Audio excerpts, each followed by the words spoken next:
வணக்கம். இது ஸ்ரீவாரி ஜோதிடம் தேனியிலிருந்து.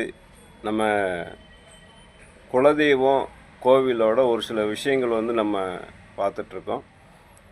ஏற்கனவே நம்ம குலதெய்வம் கோவிலுக்கு வந்துட்டு போன நிறைய மக்கள் நல்லா இருக்கிறோம், நாங்கள் நினச்ச காரியம் நடைபெற்று கொண்டிருக்கிறது, நடந்துவிட்டது அப்படின்ற தகவலெல்லாம் சொல்லியிருக்கிறாங்க.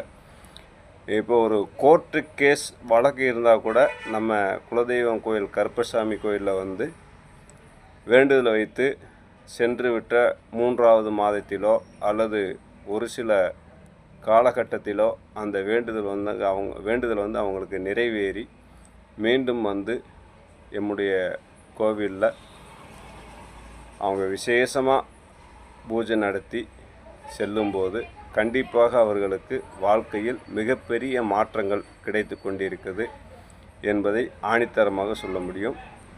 அதுபோல் நம்ம ஜோதிடம் பார்த்துட்ருக்கோம்.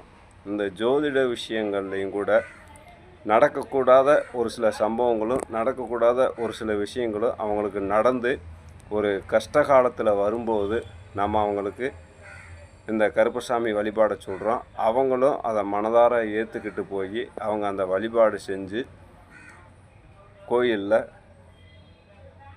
பிரகாரம் சுற்றி நிறைவான மனதோடு சென்று வருகிறாங்க. இதையும் நம்ம தெளிவாக சொல்ல முடியும்.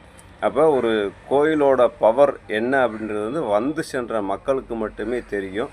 அதுபோல் வேண்டுதல் அப்படின்னு சொல்லி, சாமி நான் இந்த வேண்டுதல் வச்சுருக்கிறேன், எனக்கு இது நடக்கணும் அப்படின்னு சொல்லி வேண்டி செல்லக்கூடிய மக்களும் நிறைய போயிட்டுருக்காங்க. நம்ம குலதெய்வம் கோவில் கட்டுமான பணிகள் நிறைவடைகிற தருவாயில் இருக்குது. இன்னும் முன்னாடி தளமும் மேலே ஒரு சின்ன ஷெட்டும் போட வேண்டிய இருக்குது. அது போட்டாச்சுன்னா வேலை கம்ப்ளீட் ஆயிரும்.